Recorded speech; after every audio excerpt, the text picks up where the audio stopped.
Okay, welcome everyone. Thanks for joining us. I'll start this event by acknowledging I'm joining you from the land of the Gadigal people of the Eora Nation. I also acknowledge the traditional custodians of the various lands on which everyone attending virtually today live, meet and work, as well as any Aboriginal or Torres Strait Islander people in attendance today. I pay my respects to elders past, present and emerging and celebrate the diversity of Aboriginal peoples and their ongoing cultures and connections to the lands and waters. My name's Juliet. I'm the Atlas of Living Australia, or the ALA's Training and Outreach Coordinator, and I'll be moderating the session today on our programming package Galah and facilitating a Q&A that we've set aside time for at the end of this session. So if you do have questions, feel free to put them in the Q&A button. I think that's at the bottom of your screen, and we'll get to as many of them as we can. Today is the first of 3 events we're holding for National Science Week, all of which I encourage you to attend and register for. We're joined by 2 brilliant experts today from the ALA's programming package Galah. I'll firstly introduce Dr. Amanda Buyan, who is a data analyst at the ALA. Amanda completed her PhD in structural biology and now uses her extensive Python knowledge and skills to write and maintain the galah-python package, as well as other Atlas functions. We also have Dax here, who is our other speaker, also a data analyst, and Dax is the science lead in the science and decision support team at the ALA, where he tries to make it easier for people who use the ALA to use the ALA for robust and transparent science. Dax is the co-maintainer on the galah-R package. He also has a PhD in evolutionary biology and social psychology from the University of New South Wales in Sydney. So to kick off today, I guess I'll hand over to you, Dax, to get started. Cool, great. Thanks, Juliet. Let me just share. Can you see that okay? Perfect. Okay, cool, great. Well, thanks everybody for joining us today to talk about Galah, and we're going to give a little bit of a beginner's guide about what we've been spending our time doing. You may have heard about Galah before, maybe not, but the idea is that we're going to go through a little introduction of why we've made it, and then give an example of how we might use it. Eventually, we're going to show you something that you can actually use the data to do, and then we'll have a little bit of time for questions at the end as well. So we'll get started. Okay, so Atlas Living Australia since about 2010 has been this website here. Hopefully you visited it before. This number at the front is actually a little bit old. We've recently had some more data come in since I made these slides, but 125 million occurrence records you can access through the Atlas of Living Australia. And while this is really useful, a lot of people these days, especially people who are doing research, are more and more going towards using code to be able to get this kind of data. And the Atlas of Living Australia recognized this, and I think in 2015 made ALA for R. So this was the first R package that the ALA made, and it was really cool because it could do a lot of things that you could do on the website, but do it straight in R. It was very innovative for the time. But it also had a few problems, which is, well, I guess I'll go through them. So some of the problems were that we didn't really have any naming conventions for this. So as you can see on the right here, there were some short names, some long names, single words. Sometimes we shortened things. And so if you were new to this kind of package, it was very hard to know where to get started. One of the other problems was just confusing syntax or the names of functions that we tended to use. As you can see in the first example, there were a few functions that were named very similarly, but it was pretty hard if you were a new user to know when to use them or how they differed in any way. We had some abbreviated argument names. So if, a lot of people might be familiar with them as you go, but if you were just getting started, you might not know that WKT stands for well-known text string. So again, it was a tough learning curve. And just to solidify how tough the learning curve was that we used to ask people to do, even though you were trying to code in R, we still asked that you would code in Solr, the actual query. So Solr is the coding language that you use to send the query to the ALA in the backend. I think that was kind of mean to ask you to do that. And so hopefully we're not going to have you do that today, but that's what we used to have you do. And finally, there was a bit of inconsistent behavior about what you might expect back from any given function. So sometimes you get a data frame, which I think a lot of us might be familiar with if you've coded before, but sometimes you get a list and you might even get a PDF. And I don't know actually how that worked, but yeah, that was possible. But I think probably around the same time, but it's definitely really become popular in the last few years. In R, the TidyVerse brought this new set of recognized standards and syntax. You might have used these packages before if you've coded in R before, things like ggplot and dplyr. But what this brought was a recognized way to code using the pipe, which you can see there in the bottom left, that people became more familiar with. And so we were inspired to try to follow these standards. And in doing so, we made the galah package. I guess this would have been about 2 years ago. So in R, the galah package was designed to query the ALA. And we've also added support for some other atlases, which we're not going to get to today, but know that it's possible. And the whole goal was so we could use tidy syntax from the TidyVerse or something very similar that was structured but very flexible. And the main thing that we hope people find very simple when you get started is that we have these patterns to the functions that you're going to use and when you use them. So on the left here, we have these lookup functions. These are there if ever you need any information about anything. There's just 2 of them. Then these middle functions are how you might narrow a query. They all start with galah underscore, and they usually go inside of a query in R. And then, or I guess they go within the pipe. And then to run a query, at the very end, you'll always end with an atlas function. And these just indicate the type of data that you want to return. So it might be counts or occurrences, but the idea is that there's some sort of pattern that when you get started, you can follow. And so just as a quick example to show you what I mean, and we'll get to making this in just a second, if you load galah up, every single query starts with this galah call, and all that does is basically tell galah that you're about to write a query. And then you can edit your query with these galah functions. So here we've actually tried to download occurrences for Eolithus rosicapilla, which is the scientific name for galahs. We've added some filters like for year and that we want it from New South Wales. We've added a few groupings so that way we can get counts in a different way. And then at the end, we've added atlas counts to indicate that we want counts. And boom, that's exactly what we got. And now there's an extension of galah for Python. And the first question that you're probably asking is, why do we extend it from R into Python? And it's because it's a very commonly used language. According to, I forget what the PyPil, or the Popularity of Programming Language Index, that's created by analyzing how often language tutorials are searched on Google, and it ranks them. And when I was looking, I checked for August 2023 what everything is at, and Python tops everything at 30% of the time somebody's going to be searching for Python. And so Python is a way to get the atlas, another way to get the atlas data out and into the hands of users to be able to do cool things. And so the way we structured this Python package is actually very similar to the R package. So if you look here, so you'll notice something very similar and something very different. So the similar thing is that for the lookup functions, we have show all and search all, which is the same in R, except without the galah dot on top.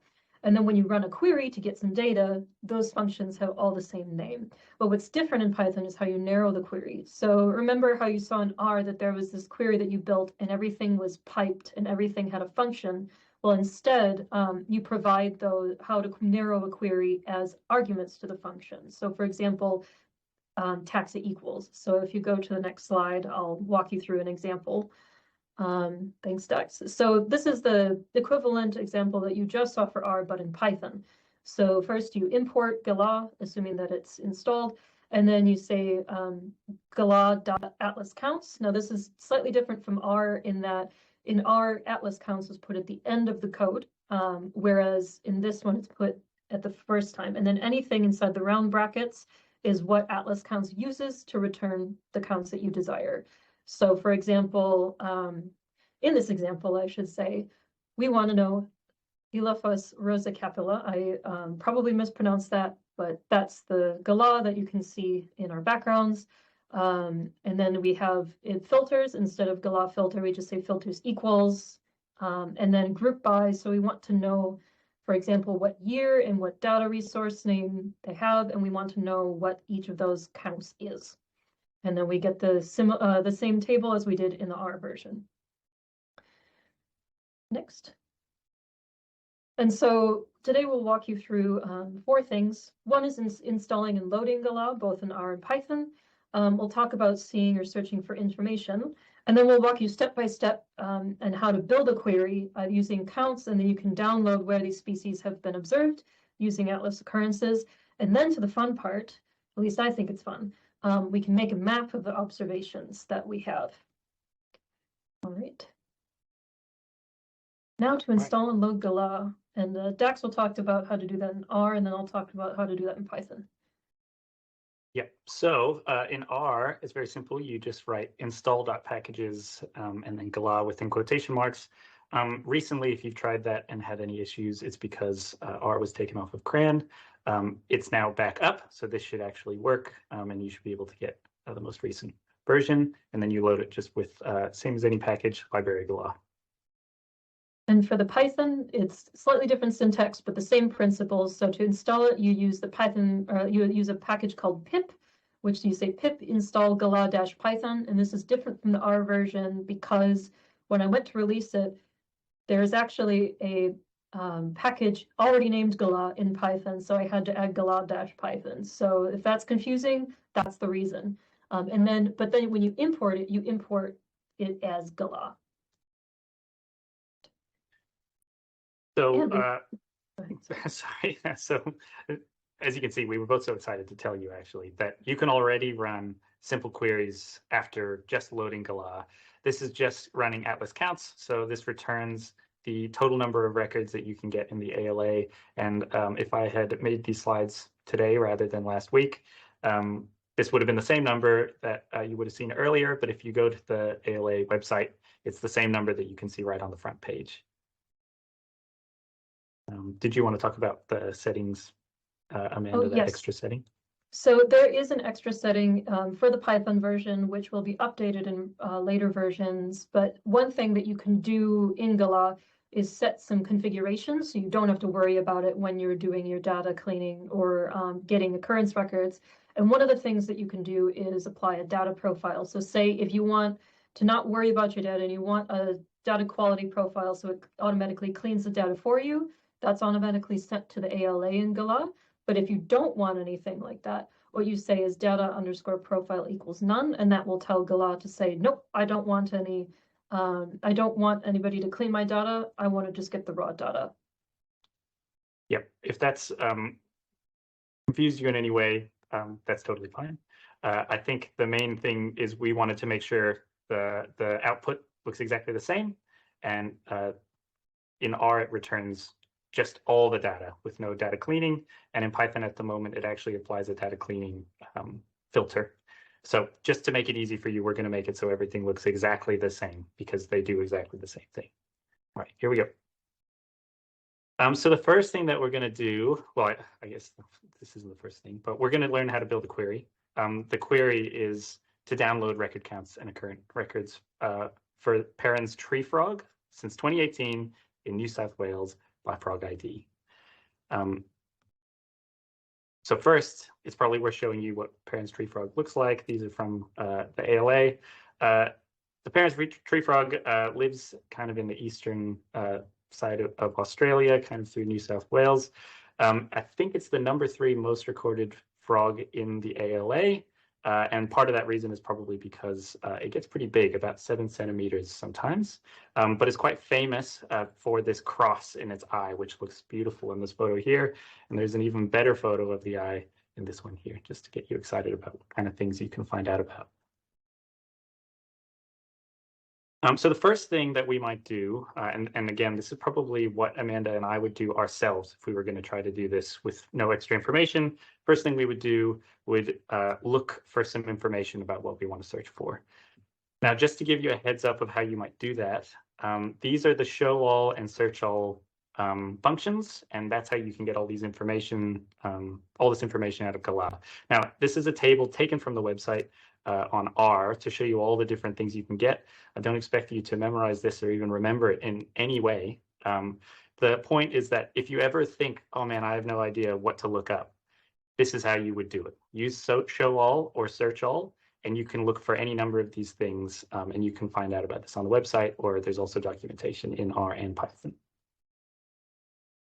So one of the first things we might do is try to find out the scientific name, if we didn't know, for Perrin's tree frog. And the way that I might tackle that is to go to Google and ask Google, what is the scientific name of Perrin's tree frog?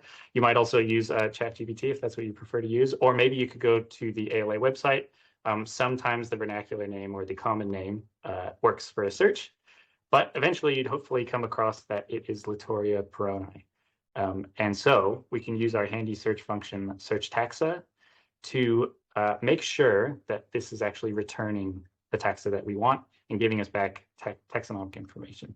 So it's probably easier to see in the Galah output here, sorry, the Python output, but you get things like scientific name, authorship, taxon concept ID, so you can use this for searches later, taxonomic information, like genus and family, and vernacular name or common name as well. So this is a way that you can confirm that when you're searching for something, you're actually returning about the species or whatever taxonomic clade that you're interested in looking up. Now, if you do a search and there's an error in it, or you know, maybe just nothing has been returned, you're going to still return something, but it'll just be kind of an empty column. So this is one example. I've made it very clear that it's incorrect taxa, but this is how you're going to check whether it's slightly wrong. So it's worth doing before you start. And we're not going to use this today, but you can search for multiple taxa at a time. So here, these are 3 frog species, just to prove that you can actually get all of this at once if you have lots of species that you want to look up at any one time. Okay, so what we do with that now is add it to our query. And so I guess I'll go through the R version first. If we wanted to now narrow our query to only return those from Perrin's tree frog, in R, you use this function galah-identify, which is just the way to add basically search taxa information within a query. And what it does I guess it's probably worth saying in case you're unfamiliar with the pipe as well, this can be read galah call and then galah-identify Litoria perroni and then atlas counts. We get this number here. In Python, pretty much the same thing, but instead of galah-identify, you use taxa, and taxa equals same thing, and you get the same number. Cool. All right, so now that we've identified and gotten the total number of counts of Perrin's tree frog, let's say we were only interested in things that are from since 2018. And you're interested in that for a project or whatever reason. What you'd need to do to filter the data or like narrow the query is to use fields. And the way you find it is you're thinking, oh no, like Dax said before, there's so many things to do, or like, I don't know what I can use. And we've got helper functions for you. So for example, in R, you say show all fields, and then in Galah or in Python, you say galah.show all fields equals true. And what those both return is a long list of all of the possible fields you can query by. So how to narrow this down is the next question. Well, I've got another function for you that helps with that. It's helpfully called search all. And so one thing that you do, so for example, search all in R, you say fields and then year. And the reason you do that is it's searching for anything in the table that has the word year in it. And the similar thing is done in Python, although one thing you can specify in the Python version is, for example, if you want to search in like the field name, you can say column name equals ID or the field ID. Or for example, if there's something in the description you're wanting to say, then you use description. I will say that for those of you who are thinking, the tables look different, it's because currently Python is case sensitive, whereas R is case insensitive. So if you notice that you search year in the R version, you get year that can be capitalized or not capitalized, and that will be a future update for the Python version to not be case sensitive, so you can get more options.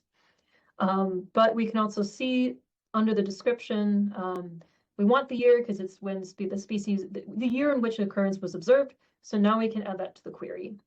And then when you add it to the query, you have galah filter for R, and then you have filters equals for Python, but it's very similar structure, and then you get the same exact thing. Now, say we wanted to narrow it down further, like in our query that we mentioned before. Now we want to add the additional parameter of New South Wales. So now we're going to search all fields to see whether or not we can get New South Wales. And so one thing we're going to search for is Australian states, because we may not find anything for New South Wales, but we know New South Wales is an Australian state, so we're going to search for that. And so we get two options. The first one is the Australian states and territories on the Python one, and then the second one is the ASGS statistical layers. Now, we're going to use CL22 because we know that's just the large border of New South Wales rather than every single individual delineation in New South Wales. So now that we've figured out that, we have CL22, but we're also like, okay, that's great. Now what you can do is say, if you want to know what values are in there, we have this function called show values. And what you do in R is you say search all fields CL22, which says, I want to find the field that is CL22, and then I want to show all possible values I can query by with that. And it's a very similar syntax. If you look at it in Python, it's just no pipes.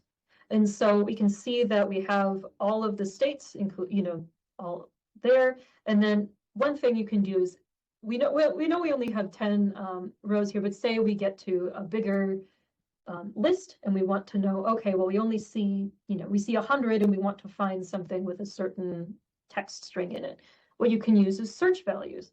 And then search value, you specify the field that you want, and then the value in which you want to search. And so when we do that, we get one field and then one value that we search. And now that we know that we need CL22 equals New South Wales, then we can add it to the query. And to do that, in R, you write the text string in galah filter. And then what you do in Python is slightly different, is that in filters, before we just had one query, which was a string. And then for those of you who are not familiar with Python, the square brackets is creating a list. So you have the ability to pass multiple filters like we are now to your counts. And we can see we reduced it under 50,000 occurrences. But wait, there's more. So now this is really cool, actually. And Dex was showing me this, and I thought Dex thought it was a good idea to include this, and I wholeheartedly agree.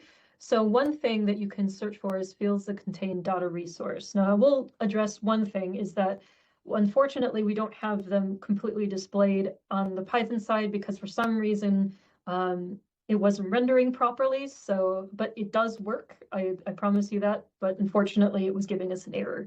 So I'll walk you through the R version. So say we do the search all like we did with Australian states, but instead we put data resource.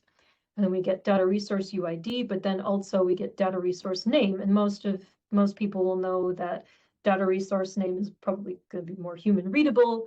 And if we look at all of the values on the R side, we can see, yes, eBird Australia, BirdLife Australia, flora, fauna, all of that. But remember how I said that you can search values if you have a large list? This is the case because we have 962 rows. So what you can do is, for example, search for the values. Say we know that we want frog ID. So we can search for the values with frog ID and we come up with the data resource name and the correct value for it. So now that we have that, again, we just put it in the filters like we did previously into our list. And this is what it looks like right now. And we have all of our counts. And so I believe the next slide, Dex will take us on a little bit of an interlude to show you a little bit more things to provide a little bit more context to data. Is that correct, Dex? Yeah. All right. So one of the coolest things you can do with counts, and Amanda and I were talking about how we use this arguably the most of anything within galah, is that you can use group by to get counts from a bunch of different groups all at the same time rather than just one single count.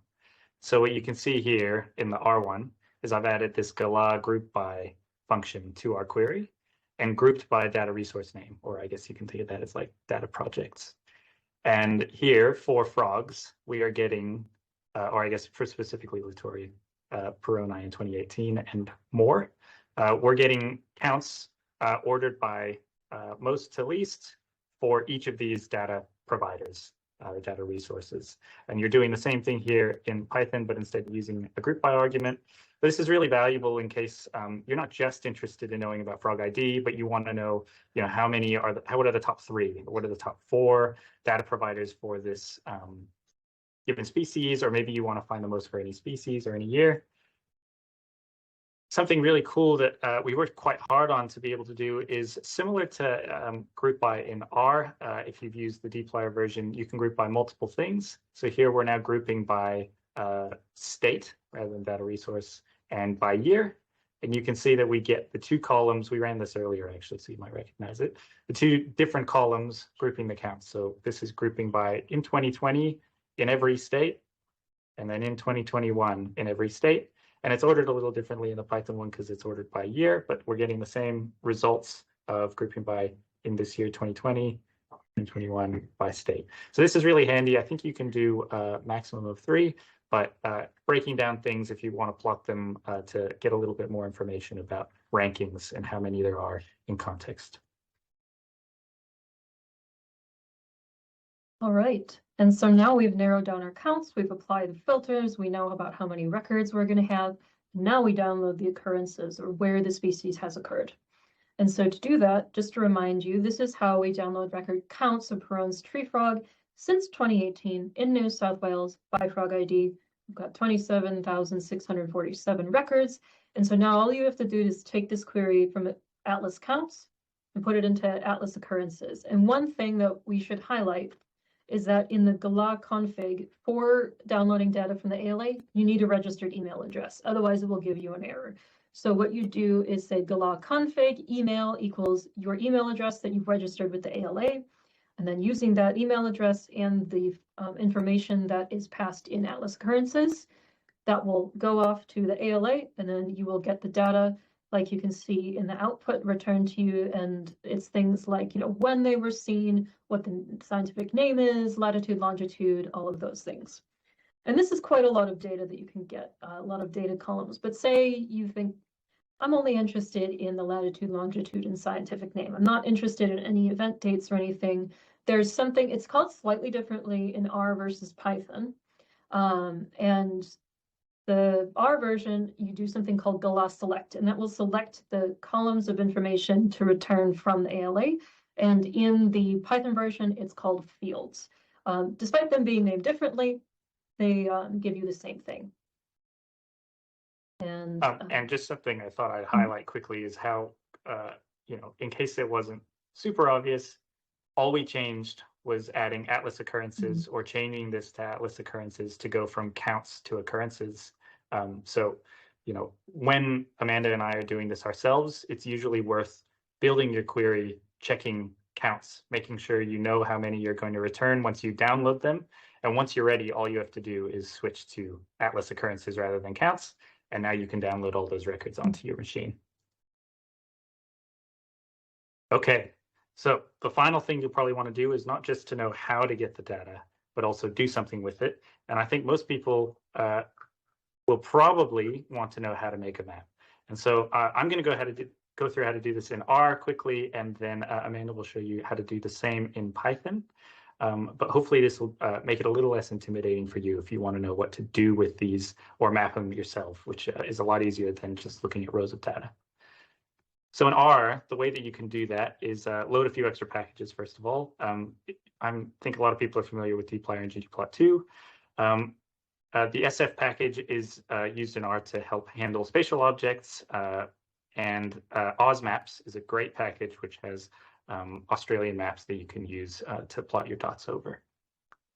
So the first thing we're going to do is run the query that we've been working to build over this entire workshop and get our frog data, which I've saved as frogs, and you can see it here.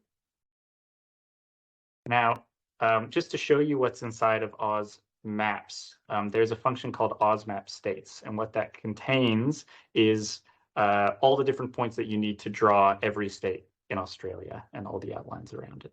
And so that returns a list, which is what this is here. And in case your needs are, or actually coding, lists are quite common. And a good way to think about it is if you think of an Excel spreadsheet and how sometimes you can have an Excel project with many sheet tabs down the bottom. That's basically what's happening here. So this would be one tab saying that it's the type of shape it is, multi-polygon. This might be another tab saying that it's got a certain bounding box around it telling you how big it is. And what it contains as well is a Excel spreadsheet, another data frame with all of the different points needed to draw each of these states. So what you can do is filter, so that way you're only returning the New South Wales shape from within this. And it's worth checking to make sure that the spatial projection is correct. So for the ALA, the spatial projection that we use on our points is WGS 84. And what that means is that there are a lot of different ways to put a map on a globe, and we use a certain projection, but sometimes there are other ones. So you can actually see this right here. This means a coordinate reference system.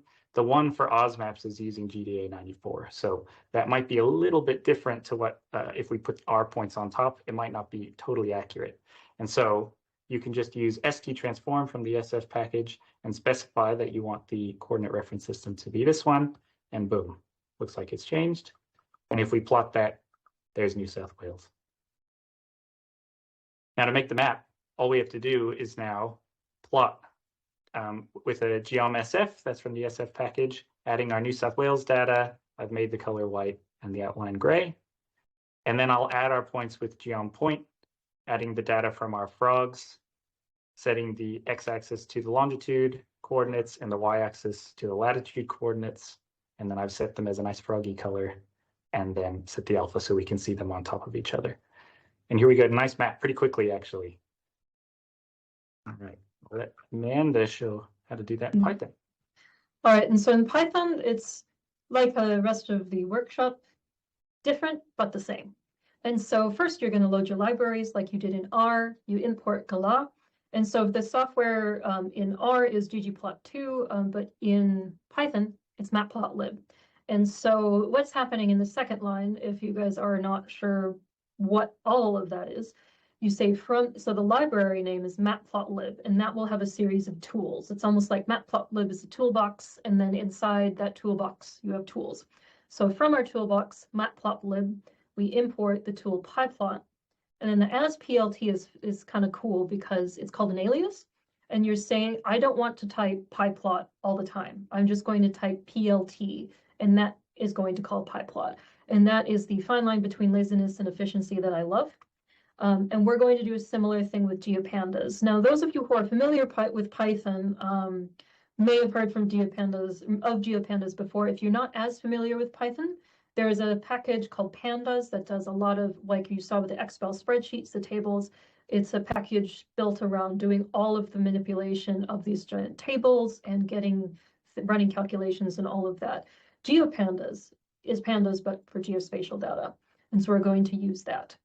And so now that I've gone into a lot of detail about the libraries, we're now going to use the query that we've been building for, 15-20 minutes.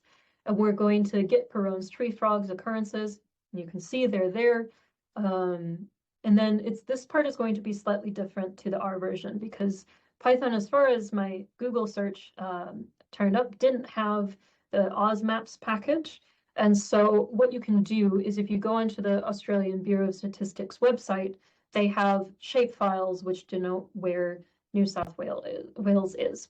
And luckily, you don't need any super fancy things to read this because that's what geopandas is for. So you say, I want the states. I want geopandas to read this file and give me the states. And then you also want to check, like Dax said, what your coordinate reference system is because we want to make sure that the shape of New South Wales is correctly represented on a globe, or not correctly represented, that's slightly incorrect, represented in the same manner as the ALA data. So we see the coordinate reference system is different than what we normally have, so we'll have to change that. But then upon looking at the states, we see that we have all of the states. which is good. Now we've got to change the coordinate reference system, and states is GeoPandas, and it has certain things that you can do to a GeoPandas object. And so what you can do is say to CRS, so translate my data to a coordinate reference system. And this is slightly differently than to what is in the R version, because there's multiple ways to reference the same coordinate system. And so in R, you use WGS84, but to get the same coordinate reference system in Python using this method, you use something called the EPSG, and that number is 4326. So now that we've got everything in the correct coordinate reference system, we are going to select the state name that is New South Wales, and we're going to plot it on a map. And that's what you have there. And now from there, we're going to add the occurrences. And we set the figure like we did before, and then we say PLT, like we're going to use matplotlib. We're going to say create a scatter plot. And then we also specify the color of the dots in nice green froggy colors. And we also set the transparency of the dots to 0.5, just so we can see if any dots are overlaid on one another. And that's how you make a map in Python. Right. And just to clarify about any of this, as you can tell, there's a few things like this, link to shapefile.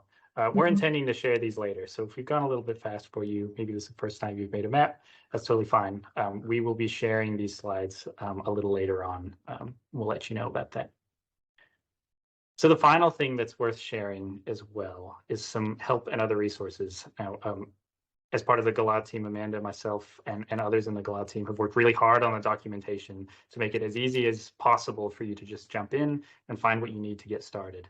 And so I'm just going to show some of these that you can do yourself.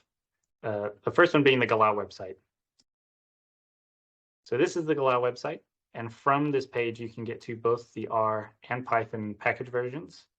Both of them are made in the standards that you might be familiar with if you've gone to an R website or the Python website before. And the nice thing about this is that there are some user guides for how you can get started here to make it easy if you're not sure where to go. So yeah, this will give you more information than we've given you today. Okay, now, we also have recently made some cheat sheets for Python and R. The Python one is actually on the website on this cheat sheet tab here, and you can download it. For the R one, I'll just give you, it's on GitHub, you can get it on the website. I might show you that in a second because this isn't obvious, but first I'll show you what they look like. People really like cheat sheets. I think just because you can save this and reference it whenever you want. And so both of these look quite similar for the R and Python one, so make sure you get the right one, but you can download these when you want. And finally, we work to make something called ALA Labs. This is a website that we've made to kind of show some of the work that we do, but hopefully show people how to do stuff themselves. And so that's in this post tab up here on the right. If I click on that, here's some articles that we've written. And the idea is that this is stuff that we've done. Here's some stuff that our interns have done recently.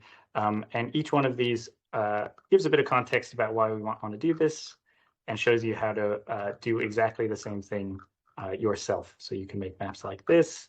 And some of the cool things that Amos did in his internship was create a map of dingo observations. And so we give you all the code to make this yourself. So if that's something that you want to do once you start getting a hand at things, feel free to try. All right. Well, that's everything. Thanks for listening. Cool. Thanks, Dax. I guess I'll just start off with a question. I know you guys use Galah every day to make some cool visualizations. You've showed us how to make a map. What other kinds of things could people make using Galah, which might also be on labs as well in some of those other posts? Yeah, true. I guess that's probably, yeah. You've given me an excuse to show off some of the cool things that other people have done. Just some inspiration. Yeah. Well, I mean, I guess some of the things that we've been able to do recently, I don't know how big this is for you to see. I guess I can try to zoom in. This was made by our colleague, Sandy Balasubramaniam, if this renders. Cool. You can make maps, but the cool thing about this is you can make maps of different data all in one thing. So this shows you how to use different color scales for terrestrial and marine species. That was something really cool that got a lot of attention. We've used galah data to run an analysis of sampling bias. So here, just quickly, I guess you can run some models to see whether the observations that you're seeing are closer to airports, roads, rivers, and cities. And so this is something you might want to check if you're getting data from citizen scientists versus collections, things like that. Again, this is just one example. There's lots of stuff you can do. You can have a look on ALA Labs if you want to find out more. Yeah. Cool. So you guys have obviously put a lot of work into the maintenance of these packages. What are some challenges that you encountered in doing that you've overcome? Amanda, do you want to start? Sure. I guess for me, because I'm one of the only people in the team that does Python development, a lot of the other team members do R, making sure that the Python version works, returns things that are similar to the R version, and then also there was a lot of discussions in the beginning about architecture, like because Python is inherently, like the way you code in Python is inherently different to the way you code in R. And so figuring out how in Python to make it compatible, like it looks all nice and easy and elegant when you put them side by side, but that took a lot of work. Well worth it and well worth having that. But yeah, and I think another challenge that I had was getting people to test it, because basically I'm not inherently an ecologist, so I'd ask a lot of my colleagues to be like, can you tell me how you can break it? Like, give me a query and I'll do it, and then if it gives me an error, I'll go out and fix it.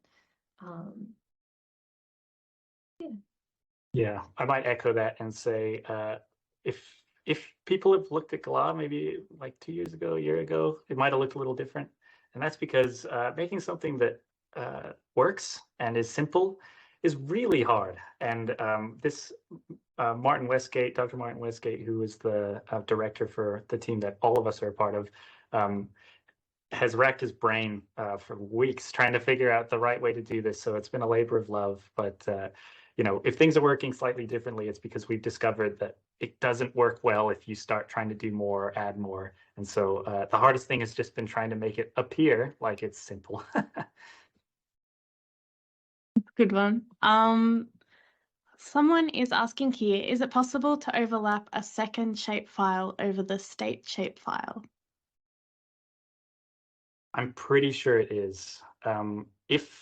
I guess this is a nice opportunity to say, if you have any additional questions that we can answer in more detail, you can reach out to support@ala.org.au, and we can give you a more detailed coding answer rather than here. I guess you would just add it for, if you were asking about R, you would add another layer, a geom_sf layer on top, and you should be able to do that. I'm not sure about Python. You should be able to add another shapefile in Python. I'm not entirely sure of the syntax, but you should be able to say this.plot.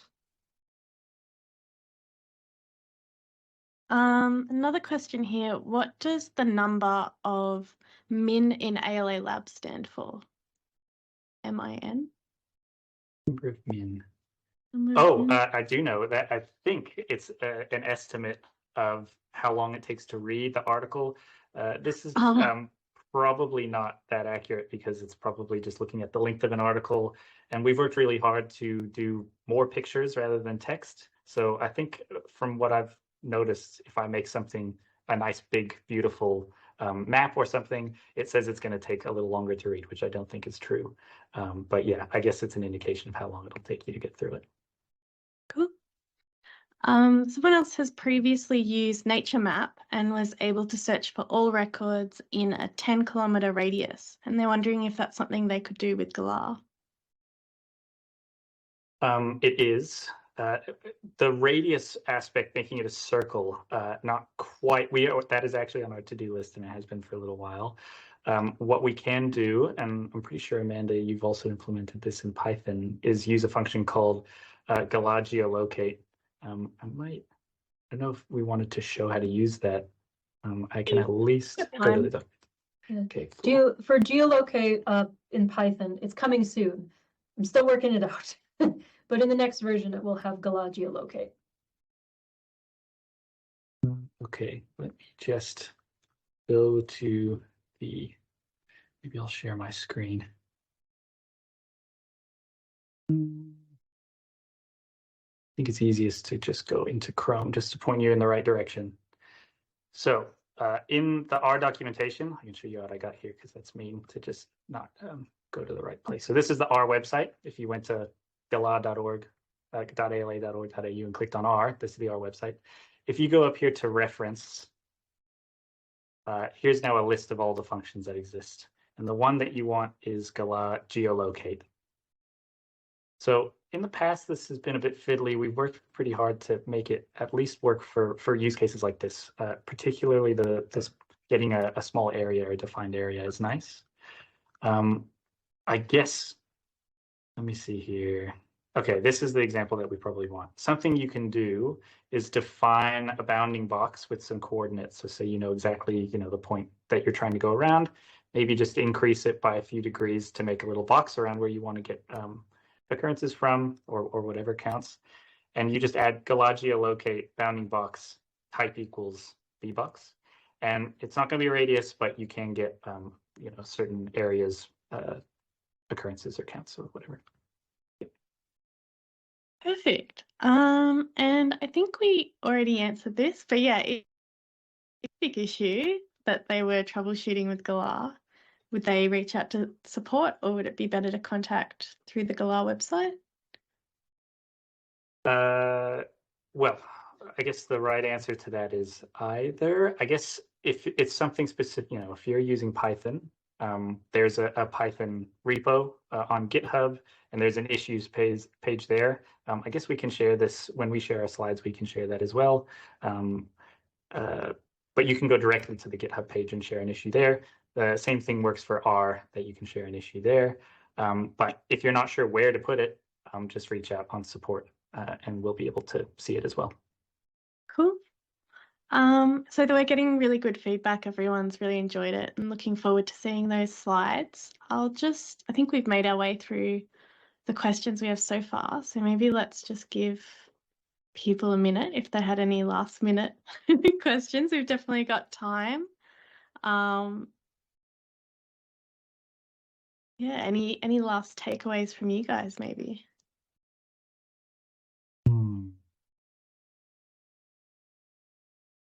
Okay. I reckon that's probably all for now. So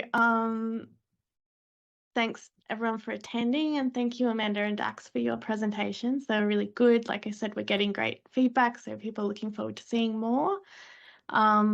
We have recorded this session, so if you have friends who might find this interesting or weren't able to attend today, it'll be on our YouTube channel later this week or possibly early next week.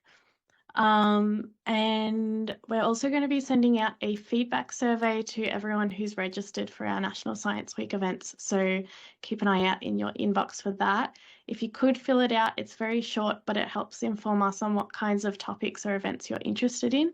So then we can make sure that we do more of that. And also don't forget to check out the other events we're running this week. Like I said, this is the first of 3 events. The other ones are, their topics cover open science and citizen science, which are also very interesting. You can find out about those on our socials or the ALA blog. Oh, there's one other question. Oh, last minute question. When searching for a taxon name, will records for synonyms also come up? That's a great question. And I think it's one that we get probably the most frequently. The answer to that is yes. If there's something that has like synonym or a homonym, you should get an indication that you've hit something like that in an error message. And you're able to specify which one you want. The easiest way to do that is actually to go to ala.org.au, find the specific species that you want. And if you want to you can either define it using the taxon concept ID if you have it. Another way to do that is rather than just searching for the species name, look for the species name and the authorship name, and you should be able to find the one that you want. But yeah, a lot of people hit this problem, and I think that's the easiest way to do it that we figured out so far. Cool.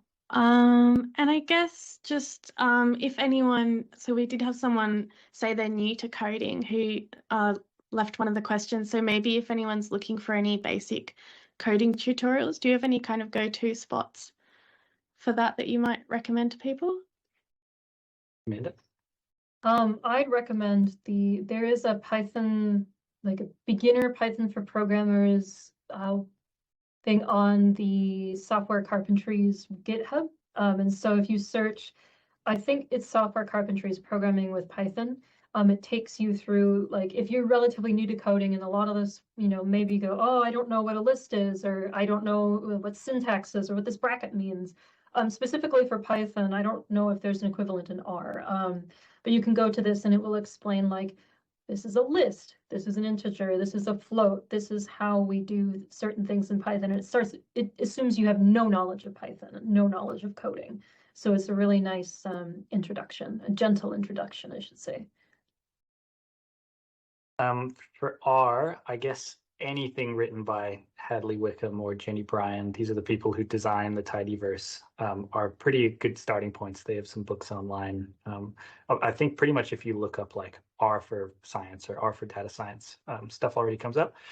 But honestly, it depends on how you learn. I think if you like a lot of detail to just understand like what is a list and stuff, those are great resources. But I think there's a lot of stuff. Like I would suggest finding some examples of, they made a plot, and rather than running those examples, it's actually useful to just try yourself on your own data. And in that sense, Galah, hopefully you'll find getting data out quite easy. Try to make a plot with, R columns versus, whatever they're doing. Personally, I've actually learned a lot, including how to make a map. I didn't know how to do that until I started working here as quickly. So once you start working with your own data, I think that's one of the best ways to learn. And hopefully Galah could actually offer that.